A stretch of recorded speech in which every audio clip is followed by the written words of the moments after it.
A big hello and a very warm welcome to Brand Equity with me, Sonali Krishna. Today is truly a special showing. We have a spate of announcements from Ogilvy India, and to do so, Devika Bulchandani, the global CEO, has herself flown down. Some of the news is very good, but some we have to, I think, bid adieu with a very heavy heart. I have with me Piyush Pandey, who is the brand ambassador for Indian advertising, but the mascot of Ogilvy. And with a heavy heart, we have to say that he's decided to finally take a back seat and just be the chief advisor. And we have a spate of new announcements in terms of Ogilvy India's new leadership. So I'm going to hand it over to you in terms of what Ogilvy 2.0 or 2024 is going to look like. Thank you so much. Thank you. I'm going to steal a thing he told me yesterday, which is, he says, "Gaadi nahi badal rahi, khali gear shift ho raha hai." Gear shift. Khali gear shift ho raha hai. That is the truth. That's the truth. But we're equally excited to welcome a new set of leaders here with Hepzibah Pathak, who's going to be our executive chairman, VR, who's going to be the CEO. We've got 3 creative leaders. They've already been here for many, many years, and they're going to continue to make sure that our creative product reaches new heights, which is Sukesh, Harshad, and Kainaz. Prem as our head of strategy, and then Hufrish is going to be our CEO. And together they also form the board of India. So these are people who have collectively been at Ogilvy for 140 years. Okay, so a question to both of you. What was the trigger to kind of, reshape things, new leadership? Piyush, you're only 68 and you're fit as a fiddle. So why are you taking up an advisory role, and why are you leaving the captain's role? See, there are 2 ways of looking at it. That one is you plan succession. Yeah. And you plan succession at a time when you are fit and fine, as you said. True. So that is one. And second thing is that how do you define captaincy and how do you define advisory? There are people who must take those captaincy roles when they are in great form and batting like a champion. And you must take an advisory role when you are still around and help them as they grow up. So it's not something, it should not be an ego problem ever. What you have done is important. What you leave behind is more important. Sure. I'm sure that there's been several meetings with all your key clients and senior leaders who've always looked as at Piyush as the mentor of their creative product, and also is synonymous with Ogilvy. However, senior clients and your partners taken this news? Over the weekend, I've spoken to almost all of them. Wow. And they are very, very appreciative of the move. And they are very appreciative of the fact that I'm not moving. But fantastic. They've been clients of ours for a long number of years. They understand that whatever we change or make is for the benefit of the organization called Ogilvy and for them. So they've been wonderful. We also flew in our leaders from all the different markets yesterday from within India. And I was so incredibly amazed to see, one thing is clients, the other is how does the organization react to the change. And it was just absolutely heartwarming to see all the leaders, whether Bangalore, Delhi, all the people who were here, who, when we told them about the announcement, had the biggest smiles on their face and said, there's nobody better in the world to do this than Heps. And just the sense of sort of conviction and how obvious it was, whether it was Heps or VR or Harshad and Kainaz and Sukesh, or, by the way, Prem is a loved figure, not just here, but in the industry. So it's being received by our clients and by our internal organization with the same level of sort of enthusiasm and also a sense of obviousness to say this makes total sense. And at some point, Piyush moving into an advisory role makes perfect sense. Sure. Nobody is going anywhere. Sure. Yeah. So, Devika, I must ask you, what are your plans and what's your vision for Ogilvy India as it gets its new young leaders to take up, pivotal roles to lead the organization? What is the mandate you've given them? So I think one of the key things is Ogilvy India for us is sort of the flag bearer of Ogilvy worldwide, right? They're the game that Ogilvy India is playing. They're playing like champions year in and year out. So the first thing is to keep that momentum going. But what defines Ogilvy is Ogilvy never stands still. Right? What makes Ogilvy Ogilvy is that we are constantly delivering for our clients by moving our creative product forward, by making sure that whether it's technology, whether it's data, whether it's influencer marketing, whether it's content marketing, that we're always at the cutting edge of it. So I don't want to say my mandate, the conversations Piyush and I have had with them is to continue to build on the legacy of creativity and innovation. Sure. Right? And build is the critical word. Not to continue the legacy, because that means we're just standing still. Right. But keep building on the legacy of Sure. Ogilvy, Sure. of creativity and innovation. And the third thing I'd say is with an obsessive focus towards clients. Of course, of course. Ogilvy's always enjoyed, a very good client partnership compared to the rest. So, and I'm sure with you being as an advisor, the transition is going to be that much smoother. But having said that, 41 years in advertising, most of it in Ogilvy, all of it in Ogilvy. Yes. So you are truly a rare breed. But if for a moment I ask you to wear the industry hat and ask you what you expect as somebody who's been there, done that, and still doing it, what do you expect from this advertising world? What are the key changes required in the industry? I think we've become a very obsessed industry when it comes to tech and data. True. What was your observations? I think Dev and I have the same belief on that, is that what needs to change is that don't lose focus of the fact that you are an ideas industry. Use technology, there's nothing wrong with it, but use it to enhance your ideas. Use it to take it faster. Use it for any other thing. But don't forget the idea. And what we have seen lately on television particularly, and on digital, that people get celebrities and completely forget about an idea. Absolutely. And that's an expensive and a stupid way of spending your money. And hopefully people will realize and ideas will come back and our industry will look better than it does today. Sure. A question to you on that. As he said, celebrities galore, but also if you look at the digital side of it, influencers galore. So we're just having, actually, I think advertising might be going through a very lazy phase where we're just, roping in people for money and hoping the product will move or it sticks. What's your view on that? Do you see that this is a global issue or is it something particularly to the region? I think it is a global issue, and I think it's happening everywhere. And the thing I always say, what makes us different and what needs to make Ogilvy different, and I'm not going to prognosticate over the industry because I need to focus on who we are and how we show up in the world, is to say that even when it comes to influencer marketing, that we are thinking through the lens of an idea as opposed to what I love what you just said, which is lazy thinking, which is just telling the influencer to say, here's the brand, now go do whatever you want. And we've proven we can do it. With, we just did Turn Your Back with Dove, which is won in Cannes, and it's also not just won in Cannes, but it's also been highly successful for Dove as a brand. But that was an idea. Sure. And it was the creative, it was the human imagination, and it was actually our global creatives who had gotten together. And in a period of literally 48 hours, we had 200 ideas, and Turn Your Back came out of that. Right? So it is possible to do influencer marketing. It is possible to use celebrities like we've proven we've done with Shah Rukh Khan, my ad, but through the lens of an idea, not just using influencer marketing and celebrities. As I just say, if you don't have an idea, they're just media. Absolutely. Right? Like then there's really nothing. Yeah. At the end of the day, the value that we bring and why ideas are important is because there's really no differentiation left in the marketplace for our clients.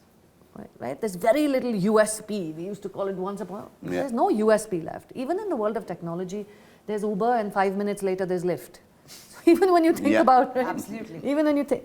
So our job at the end of the day is to use our ideas to differentiate our clients' brands and to make them more relevant, to make people feel like that brand really belongs in my life. Sure. And it is different to anything else. Yeah, yeah. So if all we're going to do is just start using everybody use a celebrity, then it's just we're just putting money. Absolutely. And we won't create differentiation, we'll create commoditization. In a marketplace that gets commoditized, what happens?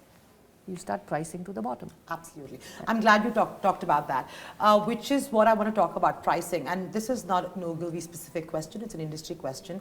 You know, as we start competing more and more for, you know, a client's share of marketing spends, and today, yeah, you have Ogilvy, which is a heavy duty large agency. So you have those competitors, and then you also have, you know, a startup, you have a digital specialist, you have, you know, a data specialist, you have just so many people doing the same job. My question to you is twofold. One is, how do you ensure that the agency model, which we've been following for now eons, remains relevant and still profitable? And B, as more and more budgets get transferred to digital, the efficacy of digital, I think, is still, the jury's still out on that. But if more and more ad spends are being you know, are being given to digital, for an agency like yours and others, you know, which is also then considerably spending time and investment in the digital part of ideating, aren't your margins being impacted? We're not the only industry, by the way, where there's a margin problem, every industry, because there's no differentiation, then pricing becomes the only way, so margins get pressurized everywhere, right? So let me answer your first question, right?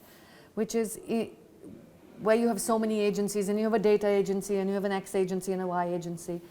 You will always need an agency like Ogilvy, because we are the only ones who know how to bring it together. And I said like Ogilvy, I'm not saying Ogilvy is the only one. Yeah. Right? A data agency actually doesn't have the skill set to bring everybody together. And a client, most times, doesn't have the time to bring the entire ecosystem of what they're creating together. So whether we call it an IAT or a lead agency model, right? So we do land up playing that role for a lot of our clients. Yes. Right? Sure. So that's one thing. Two, how do we ensure that we're profitable while we're doing it, you said? Yeah. At the end of the day, the only thing that makes us profitable is talent. When we have the right talent, problems get solved faster.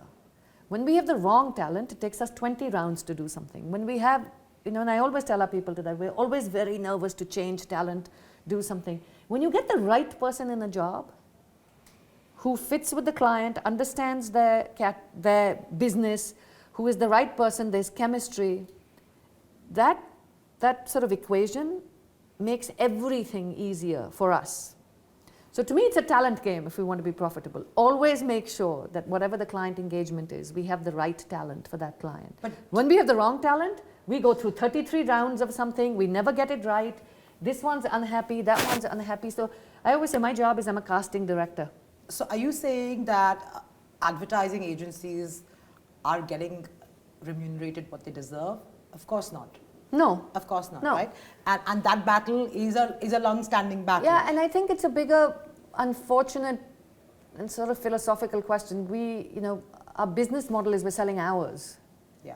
And that's where the real problem is, right? Yeah, Because yeah. I can't put a value on, and also we're called an agency, so we don't own the idea. Absolutely. We're working on behalf of somebody. Yeah. And whether I have the most amazing idea that transformed somebody's business, or I have an average idea, or I don't have a less than average idea, you know, it's the same price. So Correct, yeah. I think that's a real problem. Yeah, yeah. I really don't have a solution to it, and I don't know if, you know, one of my pet peeves is we're an industry that never bands together Absolutely. to uplift our own industry, True. because Absolutely. we're so busy competing against Yeah. each other that some of these issues are not going to get solved because Ogilvy is going to do it. The pitching process, which I know everybody, we have to come together as an industry to, and then we've got to get clients on the table Yeah. to have this But discussion. before that, the industry needs to come together. You're right. I can't Yeah, get a client yeah, on the table yeah, till I don't. Yeah. But I think that's the bigger issue. Is there a global conversation at least on it? I mean, look, there's a bunch of us that get together to talk about it, but I think so far we've only talked about it and talked about coming together, but haven't really figured out how to make true action and change happen. But it's one of the things, like, it really is a sort of pet peeve of mine, and I talk about it more than I've been able to do something, but you know, it's on my agenda that before I become chief advisor at some point, we have to get this industry together. to solve some of these issues. Just to ask you a very candid margin question, isn't it accurate to say that today work on TV still reaps you much better margins than other media? I can't answer, I wouldn't know how to actually calculate that. I can tell you that when we are doing complicated ecosystems for clients, Yeah. it takes a lot more because it's also very hard to make decisions. Yeah.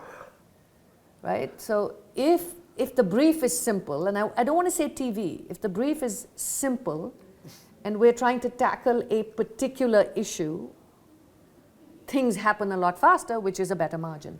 When it is, let's create a 360 ecosystem, what's my digital thing, then what happens in the consumer journey, that's when the complexity takes over. Decision making gets harder, and frankly, creativity gets lower. Today, a lot of creative professionals are also have started up. So Yeah. you have, and this is a relationship business. So you have some clients going to people who've started up and trying them out. Do you see us in this phase where, of course, we're exploding, but there will come a time where consolidation is required because the industry has spread, but it's also spread quite thin. It is gone a little thin. I think everything is a process. It'll go like this, it'll spread. Now spreading is not the first time you're seeing it.